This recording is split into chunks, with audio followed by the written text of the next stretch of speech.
Hello, I'm Richard Ridge for Broadway World. Up next at Transport Group is the classic Meredith Willson musical, The Unsinkable Molly Brown, which is completely reworked with new book and lyrics by Dick Scanlon and is directed and choreographed by three-time Tony Award winner Kathleen Marshall. And we drop by the rehearsal room to bring you a sneak peek and meet the company with Molly Brown herself, Beth Malone.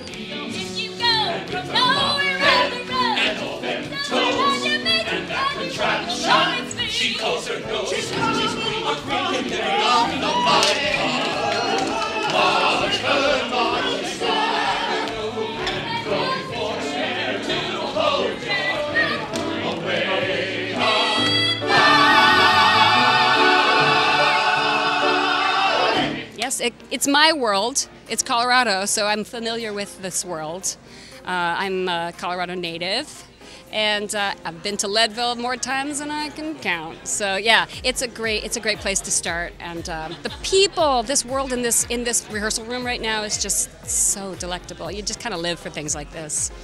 And every time I walk into this rehearsal room, I am very aware of how wonderful this day is going to be and how great it is to be here, and just like I'm trying to savor every minute of it. You know, it's very much like Sutton Foster and Millie in the years of development. We'd say, who's going to play this? And we'd be like, we don't know who it is yet. We don't know the person yet. And that's really what it was like with Millie. And then Sutton, who of course is the ultimate Millie. And the same thing with Beth. We really didn't quite know who it ought to be, and then we found Beth. And to me, it's like I was writing it for Beth Malone before I knew Beth Malone. It's amazing to step into those tiny but intense, very, very beloved shoes of the previous Molly Browns, not just Debbie Reynolds, but Tammy Grimes. And I'm very aware of those women and the actual Margaret Tobin Brown. So there's a lot of shoes. But I feel up to it because my whole life I've been preparing to play this person. First of all, with Beth Malone as Molly Brown, she's so fearless and she's so awesome that being in a room with her and creating with her and for her every day is just a delight. And to be in a room with Meredith Willson music, I really think, you know, everybody knows the Music Man, but nobody really, I don't think he gets the due that he should, the appreciation that he should, because his music is just so Americana. You know, he writes these great waltzes, these great marches. He's the first guy to do spoken word in rhythm that leads into song. I mean, years before Hamilton, you know, he was creating this sort of spoken word rhythmic songs. It's just really great to be in this world every day. It's pretty wonderful. It's a lot different than many other roles I've done, especially as an African American. You tend to do shows that are themed around your race, around a lot of negativity that happened, and this is just pure, unadulterated fun for me. It's a lot of work. It's a big role. It's a big show, but it's beautiful. Talk about that reworked love song that we heard you and Beth do. Talk about that song. Well, I think any long-term relationship, especially marriages, it's give and take. You love that person, but you don't necessarily love everything about that person. And it kind of ends on a, you know, we're like this, I want to fix it, but can it be fixed? And I think we've all been through that at one time or another. If not, you're very lucky. Or give it some time, you will. And it's just a lovely song, like all the songs. To begin, you'd admit you're not always right.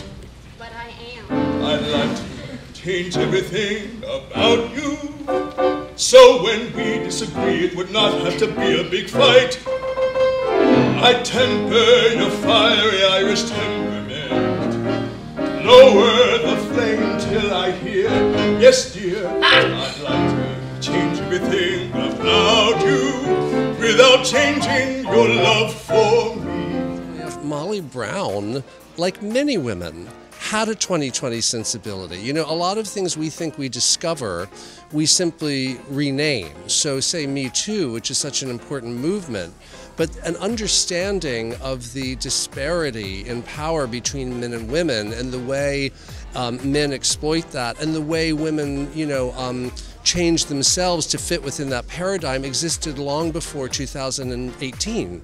And Molly Brown was a woman who understood that over 100 years ago, and in her way and in her time worked to combat that. So I feel like if I serve her story honestly, theatrically, and humorously, it's 2020 ready. Well, what's really cool is we're trying with this production for the Transport Group to do something that's a little more sort of modern and less formal. Because the Unsinkable Molly Brown sort of behaves like a traditional musical. You know, you've got a central couple and supporting characters, an ensemble. You've got scenes that build to a song, transition to a new location, scene builds to a song. So it behaves like a traditional musical. And what we're trying to do is kind of infuse that with a contemporary production that is more fluid and less formal than other revivals that I've done. I think the original was a little bit more on the farcical, like, you know, jokey side of that, and I think this is a really great portrait of that time period, and I think it really shows long-lasting friendships and people that come from all over the world but are able to create long-lasting bonds, and that's amazing. Well, I think it's really exciting to think about experiencing a quote-unquote new Meredith Willson musical for the first time, especially the same year that Music Man is coming out. It's just really exciting to get to hear a lot of new material. I love the fact that we're able to bring an authenticity to the different nationalities and cultures of the miners in Leadville, and it's really exciting to be able to do that in an honorable way. It's such a good classic musical that to get to have that and then also have the social relevancy is like getting to have a really great piece of cake that's also like nutritious. Yeah.